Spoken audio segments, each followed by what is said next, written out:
नमस्कार विद्यार्थी मित्रांनो, कल्पतरू पॅटर्नमध्ये आपल्या सर्वांचं सहर्ष स्वागत आहे। आज पाहणार आहोत इतिहासामधला अत्यंत महत्त्वाचा चॅप्टर आपण असहकार चळवळ। तर असहकार चळवळ या धड्यावर जवळपास NMS मध्ये 2 ते 3 प्रश्न विचारले जातात। तरीही वेळ न दवडता आपण पहिल्या प्रश्नाकडे वळूया। ओके, पहिला प्रश्न पहा। इसवी सन 1920 ते 1947 हा भारतीय स्वातंत्र्य चळवळीतील कालखंड रिकामी जागा या नावाने ओळखला जातो। कोणता कालखंड आहे? 1920 ते 1947 मध्ये ओळखला जाणारा तो आहे गांधी युग। ओके, असा प्रश्न NMS मध्ये विचारला जातो। आणि त्यानंतर मवाळ युग, जहाल युग आणि क्रांतिकारी युग हेही काल तुम्हाला माहीत पाहिजे। मवाळ युगाचा कोणता कालखंड आहे? ओके, मवाळ युगाचा कालखंड आहे 1885 ते 1905। ओके, या कालखंडामध्ये मवाळ युग राष्ट्रीय चळवळीमध्ये अग्रेसर होतं। त्यानंतर जहाल युग पहा, जहाल युगाचा कालखंड पण प्रश्न विचारला जातो। जहाल युगाचा कालखंड लगेच 1905 ते 1920 हा कालखंड ओळखला जातो। आणि त्यानंतर लोकमान्य टिळकांच्या मृत्यूनंतर गांधीयुग सुरू होते। ओके, गांधीयुगचा काळ आहे कोणता? 1920 ते 1947। ओके, आणि क्रांतिकारी युग हे जवळपास 1857 ते 1947 या काळामध्ये पकडले जाते। मग या प्रश्नाचं उत्तर काय राहील? 1920 ते 1947 हा कालखंड कोणता राहील?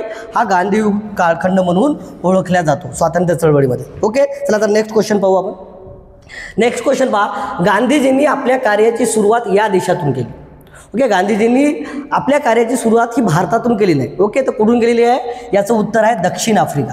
ओके, पहिले त्यांनी इंग्लंडमध्ये त्यांची LLB वकिलीचे शिक्षण घेतलं। त्यानंतर वकिली करण्यासाठी वकिलीच्या कामाकरिता ते कुठे गेलेले आहेत? आफ्रिकेमध्ये। आणि दक्षिण आफ्रिकेमध्येच त्यांनी सत्याग्रह वगैरे त्यांच्या चळवळीला प्रारंभ केला होता। ओके, तर त्यांच्या कार्याची सुरुवात असा जर प्रश्न विचारला तर महात्मा गांधीच्या कार्याची सुरुवात ही दक्षिण आफ्रिकेमध्ये झालेली आहे। ओके, चला तर नेक्स्ट क्वेश्चन पाहू आपण। ओके, चला नेक्स्ट क्वेश्चन पाहूया। ओके, 1920 मध्ये लोकमान्य टिळकांच्या निधनानंतर राष्ट्रीय चळवळीची सूत्रे यांच्याकडे आली। कोणाकडे आली? 1920 नंतर गांधीयुग पाहतो आपण 1920 ते 1947, म्हणजे 1920 नंतर ही सर्व स्वातंत्र्य चळवळीची जी सूत्रे आहेत ही महात्मा गांधीजी यांच्याकडे आली। ओके, चला नेक्स्ट क्वेश्चन पाहू। 1915 मध्ये दक्षिण आफ्रिकेतून भारतात परतलेल्या गांधीजींना यांनी देश दौरा करण्याचा सल्ला दिला। कोणी दिला? नामदार गोपाळ कृष्ण गोखले। ओके, महात्मा गांधीचे राजकीय गुरु म्हटलं तर कोण होते रे? ते होते नामदार गोपाळ कृष्ण गोखले। ओके, गांधीजी जेव्हा भारतामध्ये आले तेव्हा नामदार गोपाळ कृष्ण गोखले यांनी सल्ला दिला की तुम्ही पूर्ण भारतभर भ्रमंती करा। त्यावेळेस गांधीजींनी पूर्ण भारतभर भ्रमंती केली। त्यानंतर त्यांना बरेच जनतेचे दुःख, इंग्रजाची कटकारस्थाने समजली। ओके, त्यानंतर महात्मा गांधीजींनी नीळ सत्याग्रह, खेडा सत्याग्रह आणि अहमदाबादचा सत्याग्रह असे आपण पाहतो केलेली। ओके, तर याचं उत्तर काय येईल? नामदार गोपाळ कृष्ण गोखले यांनी गांधीजींना देश दौरा करण्याचा सल्ला दिला होता। ओके, याचं उत्तर काय आहे? नामदार Gopal Krishna Gokhale. Okay, next question पहा। पाचवा क्वेश्चन, गांधीजींनी राष्ट्र सेवेचे व्रत स्वीकारल्यानंतर कोठे राहू लागले? महत्त्वाचा प्रश्न आहे। गांधीजींनी सर्व ऐहिक जीवनाचा आपला त्याग केला होता आणि सर्व त्याग केल्यानंतर आपलं जीवन संपूर्ण देशासाठी आपल्याला वेची घालायचं आहे हे त्यांनी ठरवलं। तरी हे व्रत राष्ट्रसेवेचं कुठं ते राहू लागले हे स्वीकारल्यानंतर असा प्रश्न विचारला जातो। तर त्याचं उत्तर आहे अहमदाबाद साबरमती येथे। ओके, राष्ट्रीय सेवेचे व्रत स्वीकारल्यानंतर महात्मा गांधी कुठे राहू लागले? तर अहमदाबाद साबरमती। ओके, कुठे राहू लागले? अहमदाबाद साबरमती येथे महात्मा गांधी राहू लागले। ओके, नेक्स्ट क्वेश्चन पहा। महात्मा गांधीजींच्या सत्याग्रह मार्गाचा प्रभाव भारताबाहेरील कोणत्या नेत्यावर पडला? पहा, असा पण प्रश्न विचारला येते की महात्मा गांधीचा प्रभाव इतर कोणत्या देशामधील कोणत्या महापुरुषावर, कोणत्या नेत्यावर पडला होता? तर याचं उत्तर आहे मार्टिन ल्युथर किंग ज्युनियर आणि नेल्सन मंडेला। ओके, आपण पाहतो नेल्सन मंडेला। ओके, मार्टिन ल्युथर किंग कुठले होते? अमेरिकेचे। मार्टिन ल्युथर किंग कुठले होते? America. Okay, Martin Luther king. आणि दुसरा प्रभाव पडला होता तो म्हणजे दक्षिण आफ्रिकेचे कोण? नेल्सन मंडेला। दक्षिण आफ्रिकेचे कोण? नेल्सन मंडेला। नेल्सन मंडेला. ओके,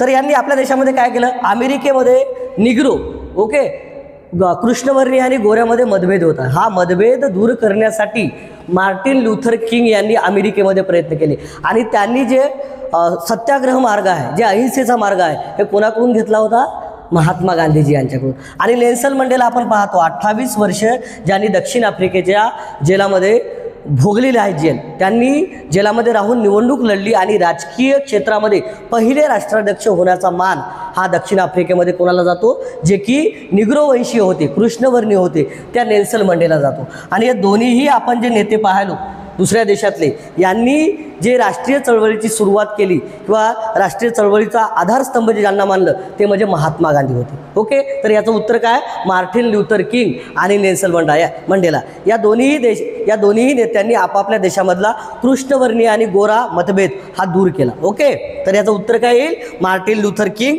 आणि नेल्सन मंडेला. ओके, नेक्स्ट क्वेश्चन पहा.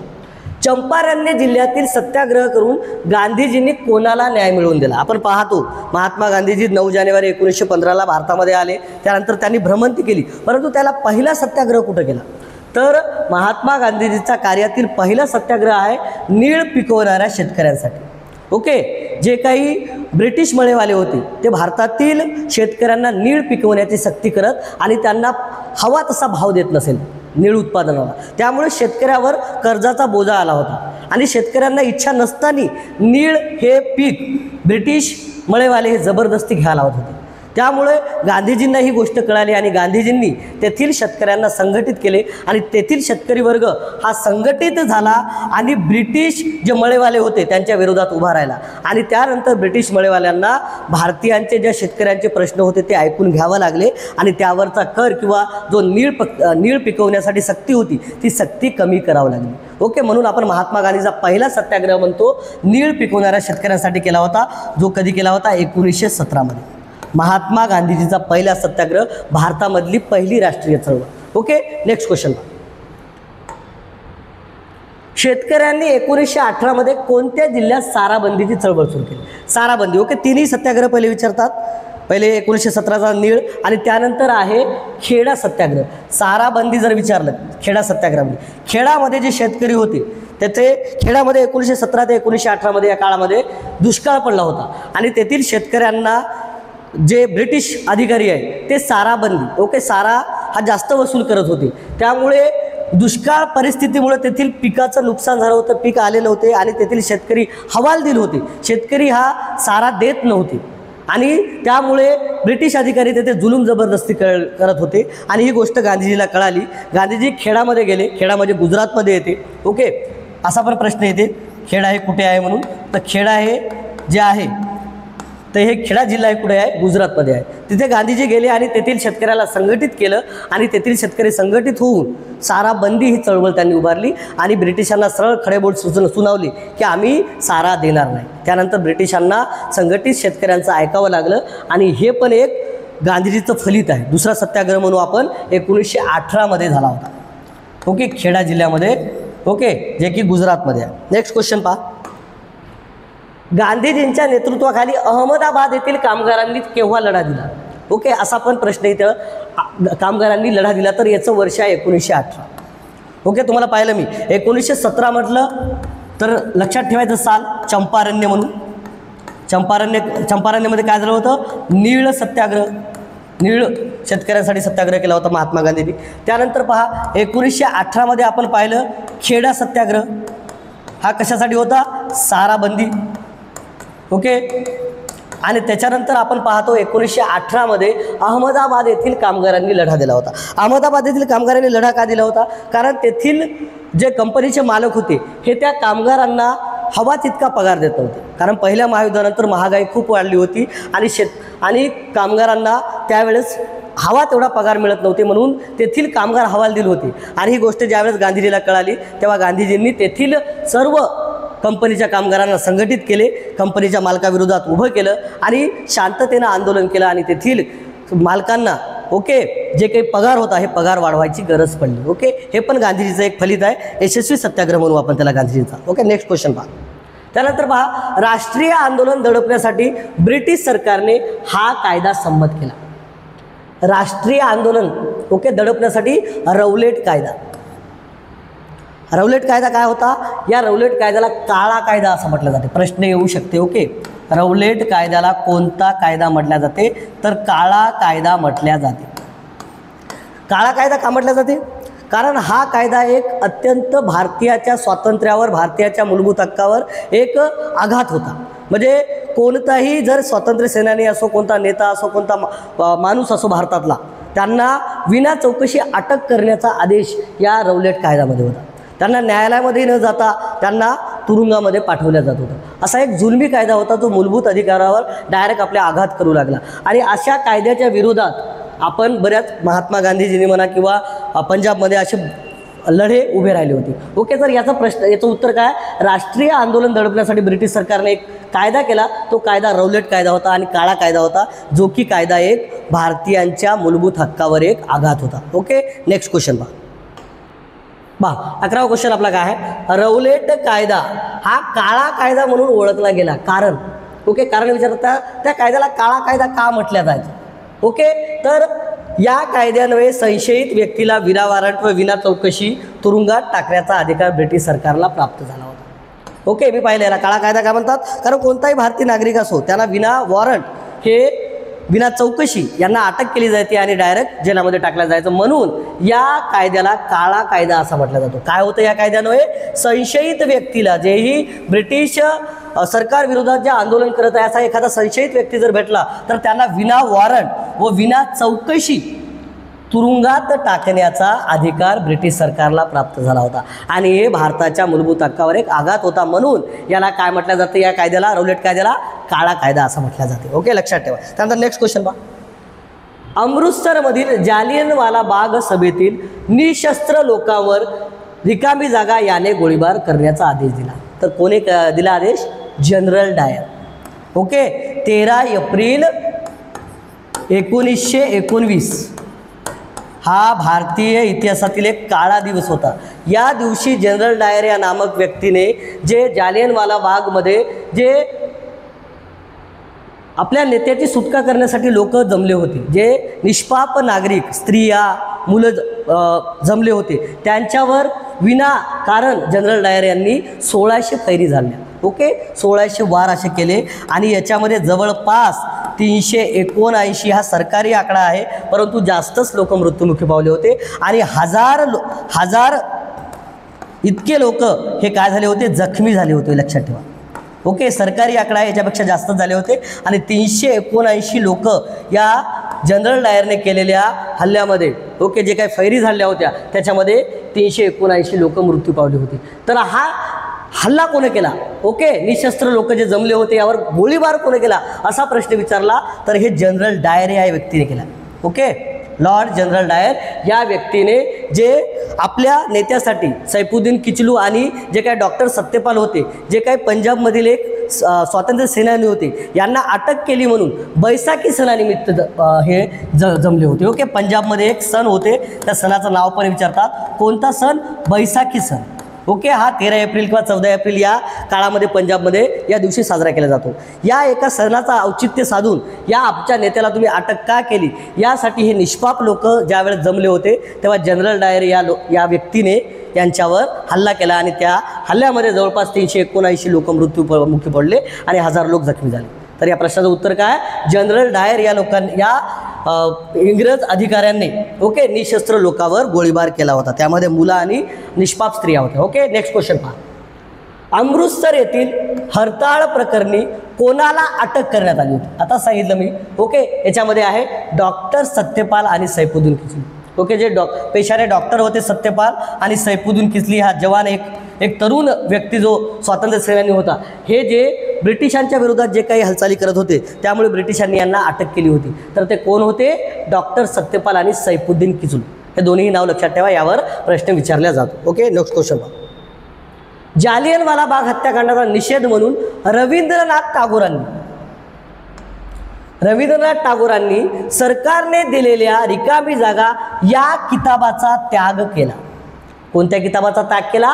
सर ही पदवी होती. ओके, एक उच्च पदवी मानल्या जायची सर. ओके, जे की साहित्य, कला, विज्ञान या क्षेत्रासाठी जेही भारतीयांनी म्हणा किंवा ब्रिटिशांनी ज्यांचं याच्यामध्ये योगदान असेल या क्षेत्रामध्ये, कला, साहित्य, विज्ञानमध्ये, त्यांना सर ही पदवी दिली जायची. आणि या सर पदवीचा त्याग रवींद्रनाथ टागोरांनी का केला? कारण जालियनवाला बाग हत्याकांडामध्ये निष्पाप नागरिकावर जनरल डायर नामक या व्यक्तीने हल्ला केला होता आणि त्याचा निषेध म्हणून रवींद्रनाथ टागोरांनी काय केले होते? सर या पदवीचा त्याग केला होता. ओके, नेक्स्ट क्वेश्चन बघा. भारतीय मुस्लिमांनी कोणाला पाठिंबा देण्याकरिता खिलाफत चळवळ सुरू केली? हा प्रश्न विचारला जातो. ओके, खिलाफत चळवळ भारतीय मुस्लिमांनी कोणाला पाठिंबा देण्याकरिता? तर कोणाला पाठिंबा देण्याकरिता? तुर्कस्तानचा सुलतान. हा तुर्कस्तानचा जो सुलतान होता हा संपूर्ण मुस्लिमांचा काय होता रे? धर्मगुरू किंवा धर्मप्रमुख मानला जायचा याला.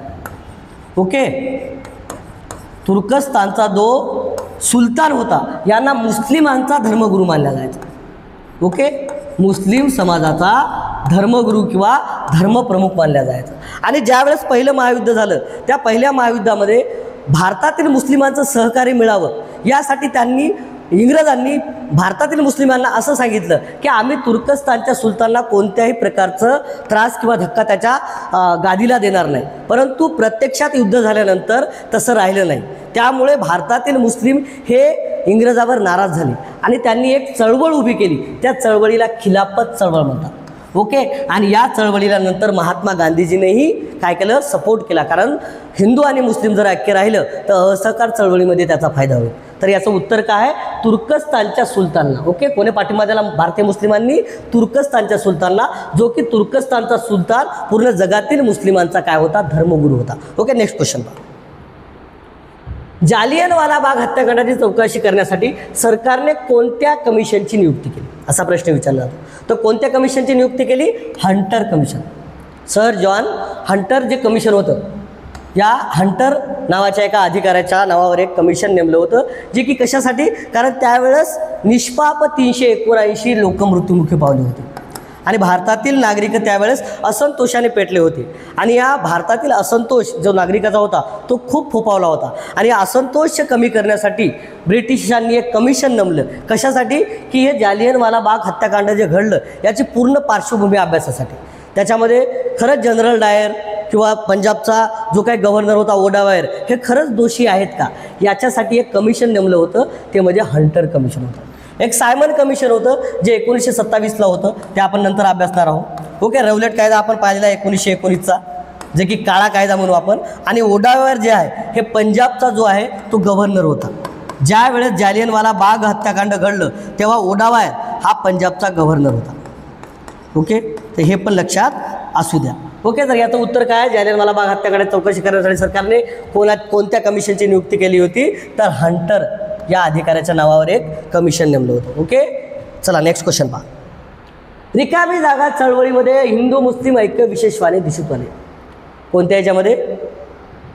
असहकार चळवळ, चलेजाव चळवळ आणि सविनय कायदेभंग. याच्यामध्ये कन्फ्युजन तुम्हाला असहकार चळवळ होईल, परंतु जे ऐक्य आहे विशेषवाने हे खिलाफत चळवळीमध्ये दिसून आले. खिलाफत चळवळ मी आधीच सांगितले, तुर्कस्तानचा सुलतान होता, त्याची गादी वाचवण्यासाठी जगातील सर्व मुस्लिम एकत्र आले आणि भारतामध्येही मुस्लिम एकत्र आले. त्याच्यामध्ये गांधीजींनी सर्व हिंदूंना भावनात्मक आवाहन केलं की खिलाफत चळवळीला आपण पाठिंबा द्यावा. कारण असहकार चळवळीमध्ये जर मुस्लिमांचं सहकार्य लाभलं तर काय होईल? आपल्याला त्याच्यामध्ये स्वातंत्र्य चळवळीमध्ये फायदा होईल आणि इंग्रज लवकरच आपला देश सोडून जातील.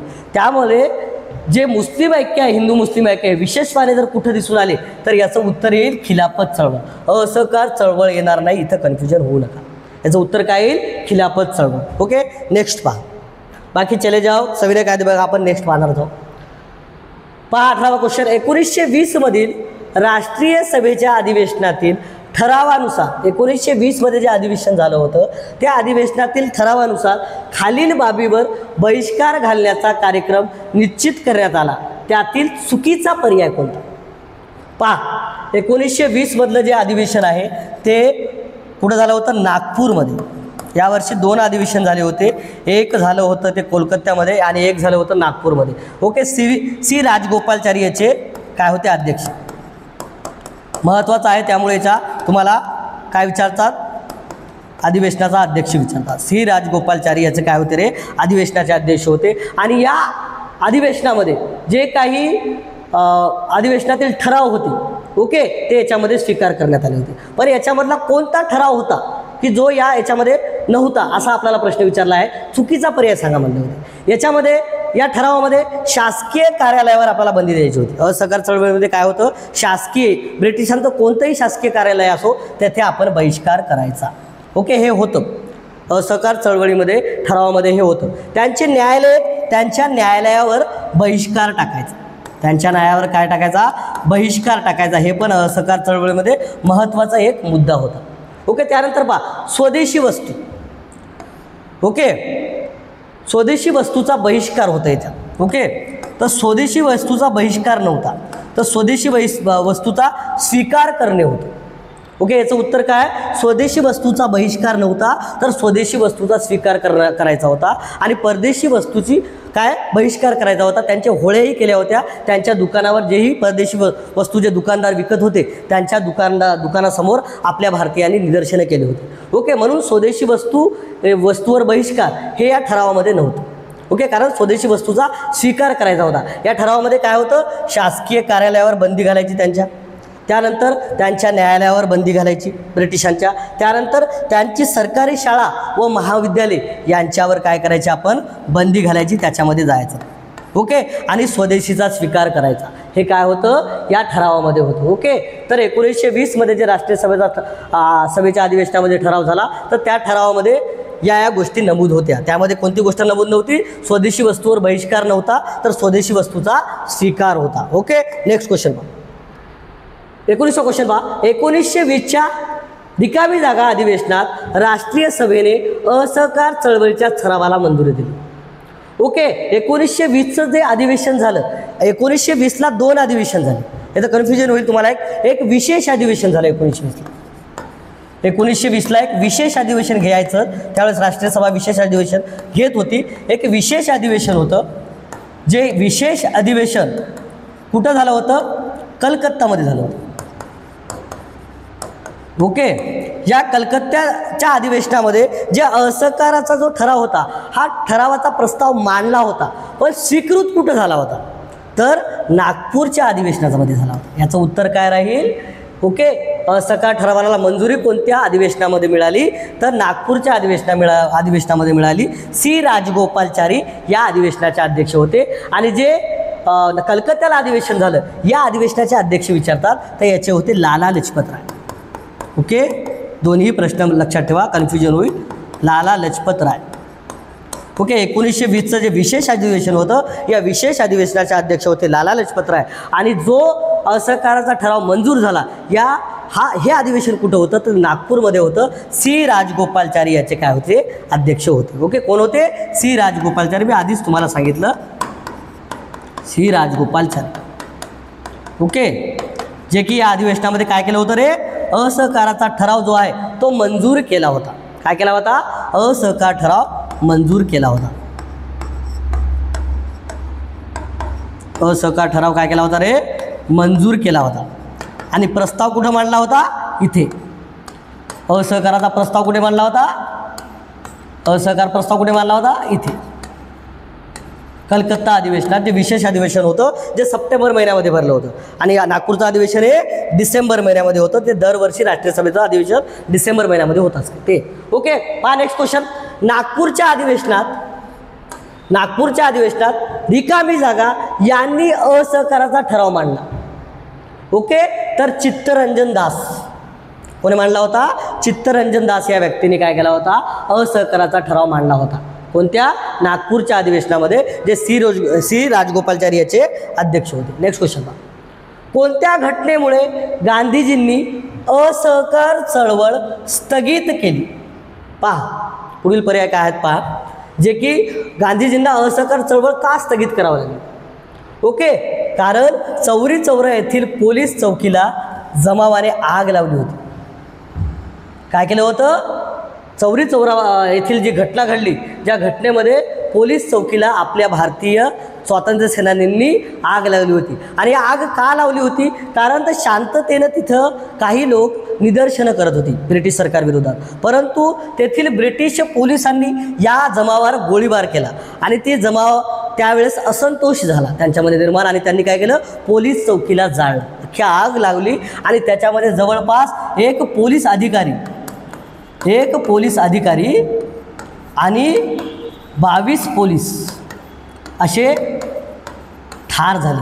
22 पोलीस त्या आग लावल्यानंतर त्या चौकीमध्ये असे किती ठार झाले? एक पोलीस अधिकारी आणि 22 पोलीस. ओके, या ज्यावेळेस जमावाने आग लावली चौरी येथील पोलीस चौकीला, त्यावेळेस एक पोलीस अधिकारी आणि 22 पोलीस ठार झाले. या घटनेने गांधीजी व्यथित झाले आणि गांधीजींना अहिंसक मार्गाने भारताला स्वातंत्र्य मिळवून द्यायचं होतं. त्यामुळे गांधीजींनी हे त्यावेळेस अस्वस्थ झाल्यामुळं, व्यथित झाल्यामुळं काय केलं? तिथंच त्यांनी त्यांची असहकार चळवळ ही स्टॉप केली, थांबवली. ओके, नेक्स्ट क्वेश्चन पहा.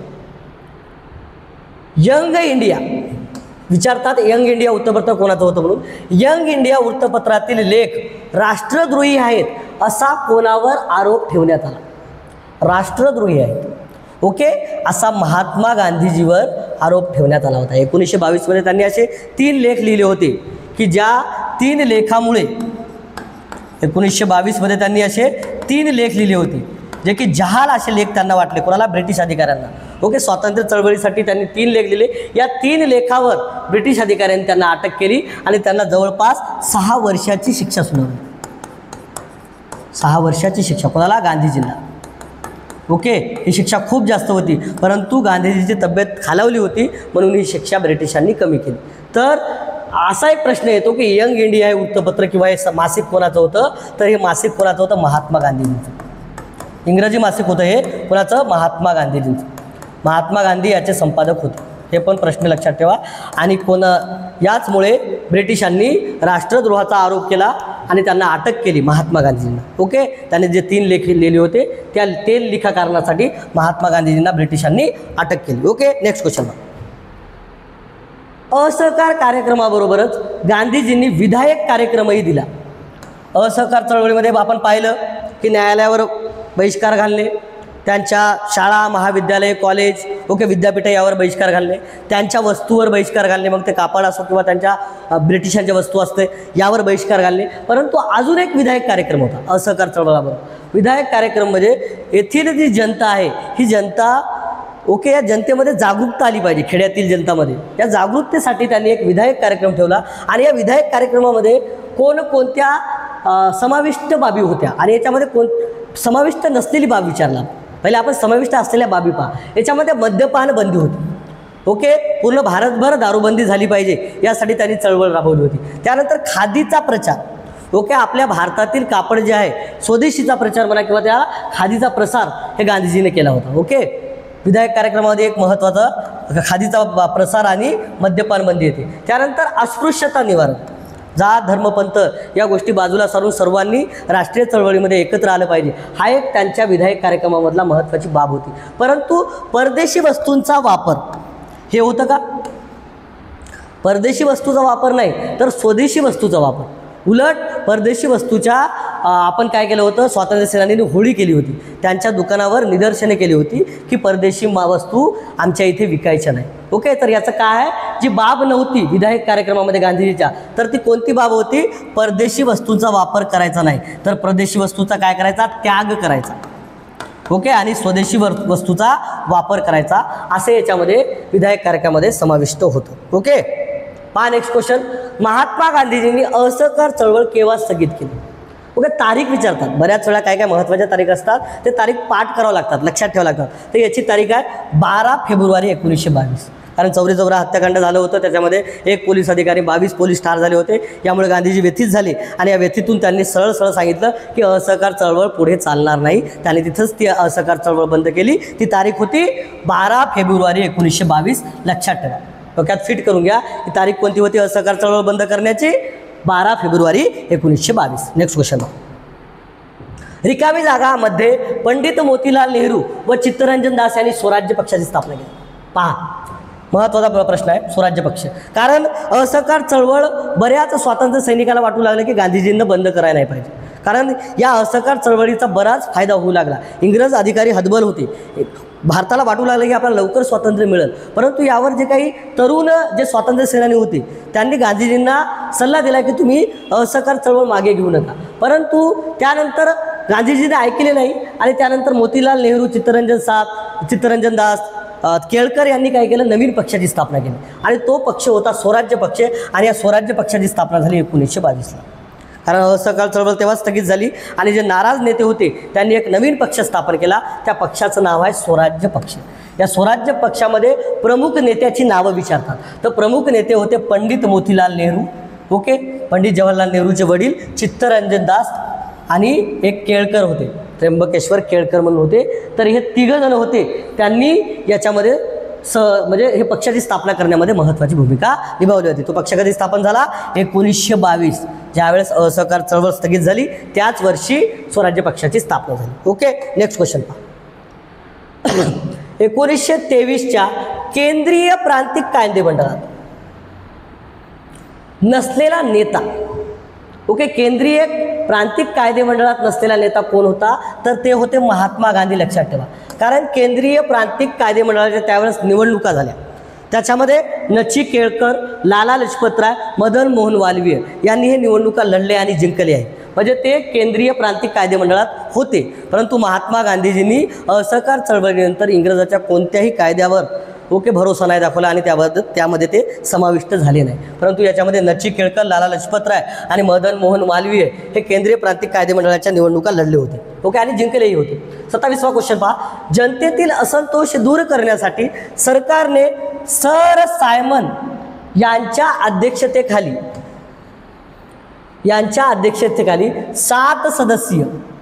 7 सदस्यीय समिती केव्हा नियुक्त केली. प्रश्न विचारतात सायमन कमिशन. सायमन कमिशनची स्थापना झाली 1927 मध्ये. ओके, सायमन कमिशनची स्थापना कधी झाली, सायमन कमिशनची स्थापना कधी झाली, डायरेक्ट साल विचारतात. काय आहे, 1927 मध्ये सायमन कमिशनची स्थापना का करायची गरज पडली, कारण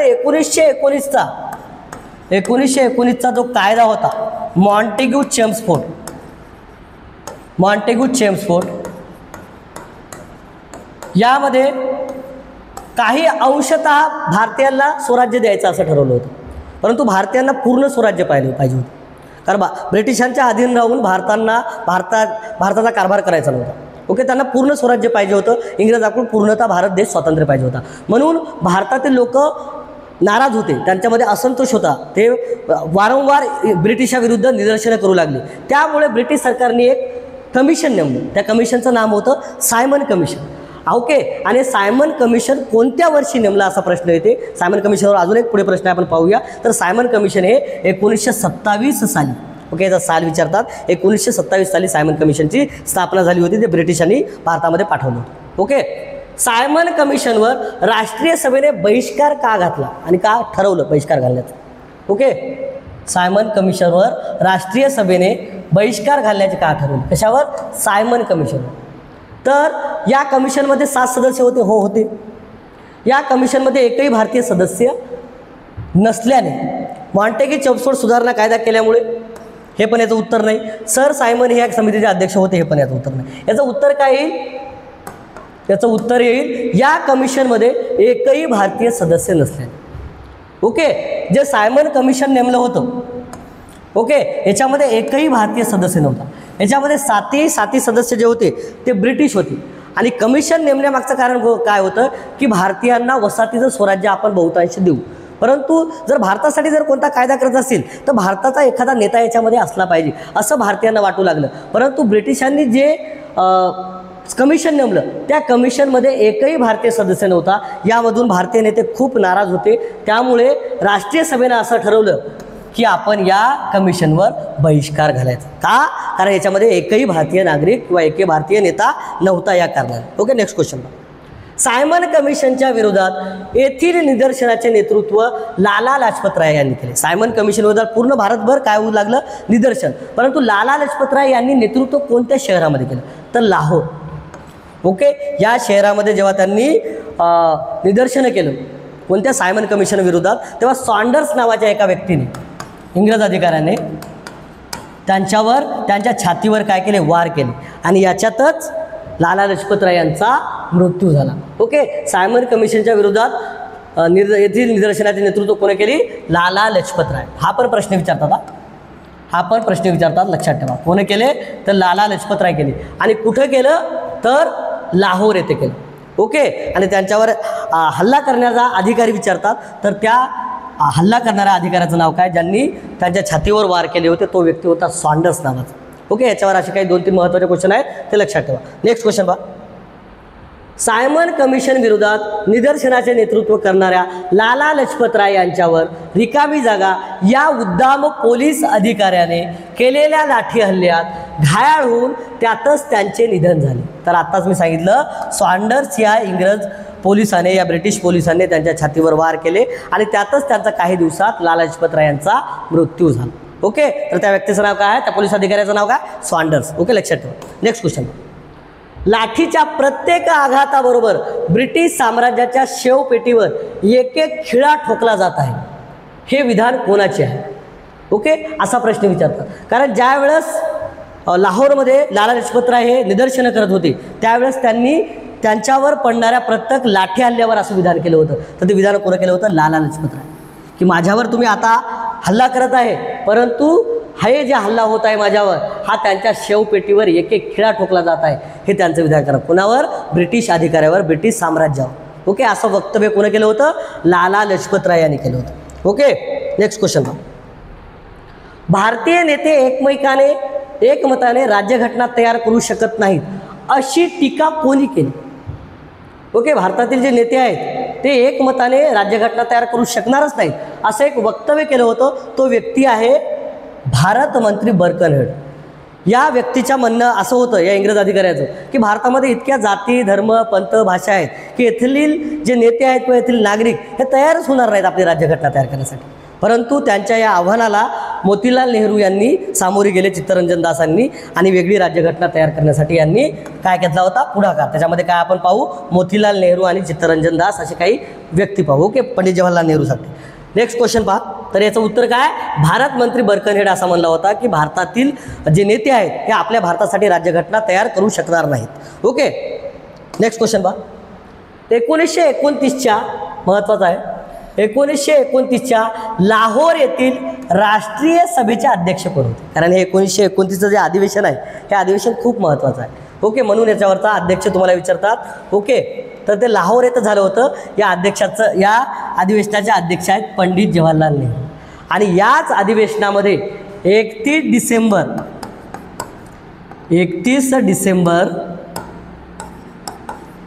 डिसेंबर ओके 1929 मध्ये पहिल्यांदा रावी नदीच्या काठी, जे की रावी नदी कुठं आहे, ओके, लाहोरमध्ये, या रावी नदीच्या काठी पंडित जवाहरलाल नेहरूंनी प्रथम तिरंगा फडकवला, तिरंगा ध्वज फडकवला. ओके,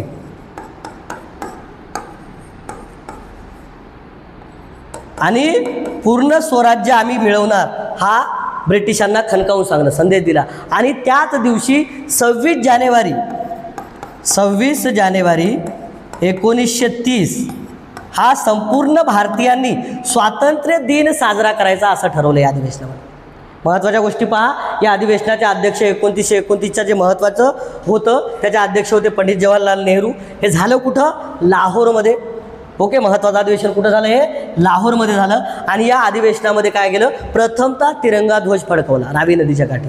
आणि याच अधिवेशनामध्ये आपण आपला भारतीयांनी 26 जानेवारी 1930 हा स्वातंत्र्य दिन साजरा करायचा म्हणून ठरवलं. म्हणूनच या दिवसाचा औचित्य साधून आपण आपला प्रजासत्ताक दिन हा 26 जानेवारी निवडला होता. हो ना. ओके, आपला प्रजासत्ताक दिन काय आता 26 जानेवारी. ओके, नेक्स्ट क्वेश्चन पहा. संपूर्ण स्वराज्याची मागणी करणाऱ्या तरुणाचे नेते कोण होते. संपूर्ण स्वराज्य, वसाहतीचं स्वराज्य नको आम्हाला, इंग्रजाच्या अधीन राहून आम्हाला भारतासाठी काम करायचं नाही, पण आम्हाला पूर्ण स्वराज्य पाहिजे. याच्यामध्ये तरुण नेता होता, तरुण 2 नेते होते. याच्यामध्ये एक पहा, सुभाषचंद्र बोस आणि दुसरे होते पंडित जवाहरलाल नेहरू. ओके, मोतीलाल नेहरू नाही, पंडित जवाहरलाल नेहरू. यांच्यामध्ये काय, आम्हाला वसाहतीचं स्वराज्य नको, आम्हाला ब्रिटिशाच्या आधी राहून आमचं काम करायचं नाही, आम्हाला पूर्ण स्वराज्य पाहिजे, पूर्ण भारत देश स्वतंत्र पाहिजे आम्हाला. ओके, तर संपूर्ण स्वराज्याची मागणी करणाऱ्या तरुणाचे नेते कोण होते? हे दोघं जण होते. ओके, पंडित जवाहरलाल नेहरू आणि सुभाषचंद्र बोस. कोण होते? पंडित जवाहरलाल नेहरू आणि सुभाषचंद्र बोस, दोन नेते होते. कशाचे? संपूर्ण स्वराज्याची मागणी केली होती. पहा 35वा क्वेश्चन पहा. लाहोर अधिवेशनानंतर रिकामी जागा हा दिवस स्वातंत्र्य दिन म्हणून पाळण्यात आला. ओके, कोणता? 26 जानेवारी. कारण लाहोर अधिवेशन जे 1929मध्ये झालं होतं. ओके, 1929मध्ये झालं होतं, ज्याचे अध्यक्ष पंडित जवाहरलाल नेहरू होते. या अधिवेशनात असं ठरलं की 26 जानेवारी पुढच्या वर्षी म्हणजे 1930 या दिवसापासून आपल्याला काय करायचं, आपला देश स्वातंत्र्य झाला म्हणून दरवर्षी आपण हा स्वातंत्र्याचा दिवस निवडायचा. ओके, म्हणून स्वातंत्र्य दिन कोणता पाळण्यात आला? 26 जानेवारी. बाकीचं 15 ऑगस्ट आता आपला स्वातंत्र्य दिन, 9 ऑगस्ट हा क्रांती दिन म्हणून साजरा केला जाते आणि 30 जानेवारी आपल्याला माहिती आहे महात्मा गांधीचा हुतात्मा दिन आहे. ओके, तर याचं उत्तर आहे 26 जानेवारी, जे की आपण स्वातंत्र्य दिन म्हणून पाळण्याचं असं लाहोरच्या अधिवेशनामध्ये ठरलं, ज्या अधिवेशनाचे अध्यक्ष कोण होते? पंडित जवाहरलाल नेहरू. नेक्स्ट क्वेश्चन पहा. रावी नदीच्या किनाऱ्यावर पंडित जवाहरलाल नेहरू यांनी भारताचा तिरंगा ध्वज केव्हा फडकवला? ओके, याच्यामध्ये रावी नदी येते, कुठं फडकवला म्हणून याच्यावर प्रश्न येतात. कोणती नदी होती? रावी नदीच्या किनाऱ्यावर. कोणी फडकवला? तर पंडित जवाहरलाल नेहरू यांनी फडकवला. तर ती तारीख कोणती होती? तर याची तारीख विचारतात. ती तारीख होती 31 डिसेंबर 1929 ही तारीख. कारण जे अधिवेशन होतं ते काय होतं? 1929चं होतं लाहोरचं अधिवेशन. आणि याच अधिवेशनामध्ये असं ठरलं होतं की आपण 26 जानेवारी 1930 हा स्वातंत्र्य दिन म्हणून साजरा करायचा. आणि या दिवशी 31 डिसेंबर 1929ला काय केलं रे? आपला तिरंगा ध्वज फडकवला रावी नदीच्या काठी, रावी नदी किनारी. ओके, कोणी फडकवला होता? पंडित जवाहरलाल नेहरू. ओके, 31 डिसेंबर 1929. काही तारखा आहेत, या तारखा तुम्हाला पाठच करावं लागतील, या विचारतात. ओके, हा नेक्स्ट क्वेश्चन. सेनापती बापट यांनी सत्याग्रहाचे नेतृत्व केले. कोणत्या सत्याग्रहाचे? तर कोणत्या? मुळशी सत्याग्रहाचे. मुळशी सत्याग्रह म्हणजे मुळशी डॅम होऊ लागला आणि त्या डॅममध्ये, त्या धरणामध्ये जवळपास 52 खेड्यातील लोक, ओके, जवळपास 10,000 ते 11,000 लोक हा जर मुळशी डॅम केला तर त्याच्यामध्ये काय होईल? याच्यामध्ये जातील त्यांच्या जागा. त्यासाठी मुळशी सत्याग्रह करावा पडला होता. कोणी केला होता तो? सेनापती बापट. ओके, पांडुरंग सेनापती बापट यांनी केला होता. तो कोणता आहे? मुळशी सत्याग्रह. याच्यामध्ये बरेच शेतकऱ्यांचे, बऱ्याच नागरिकांचे हक्क हिरावून घेऊ जावे लागले आणि त्यांच्यासाठी पर्यायी सोय कोणतीही केली नव्हती. म्हणून या मुळशी डॅमच्या विरोधात सेनापती बापट यांनी सत्याग्रहाचे शस्त्र उजारलं होतं. ओके, नेक्स्ट क्वेश्चन पहा. पांडुरंग महादेव बापट कोणाच्या हक्कासाठी मुळशी सत्याग्रह केला? तर धरणग्रस्तांच्या पुनर्वसनाच्या न्याय हक्कासाठी. कारण जे धरणग्रस्त व्यक्ती आहेत त्यांच्यासाठी सरकारने कोणतीही जागा उपलब्ध करून दिली नव्हती आणि याच्यामध्ये शेतकऱ्यांचं आणि या नागरिकांचं नुकसान होऊ लागलं. म्हणून पांडुरंग महादेव बापट, त्याला आपण काय म्हणू? सेनापती बापट, या व्यक्तीने काय केलं? ओके, पांडुरंग महादेव बापट किंवा सेनापती बापट असं विचारतील तर कन्फ्युजन होऊ नका. तो व्यक्ती कोण होता? सेनापती बापट. यांनी काय केलं? धरणग्रस्तांच्या पुनर्वसनाच्या न्याय हक्कासाठी काय केलं रे? लढा दिला. ओके, पहा कल्पतरूचा आपल्याला नवीन चॅनल आहे. अजूनही तुम्ही जर याला फॉलो केलं नसेल, सबस्क्राईब केलं नसेल तर नक्कीच याला फॉलो करा. आमचे नवीन व्हिडिओ तुम्हाला तुमच्याजवळ दररोज येतील. त्यासाठी तुम्ही आम्हाला लाईक करा, शेअर करा आणि महत्त्वाचं म्हणजे सबस्क्राईब करा. ओके, धन्यवाद.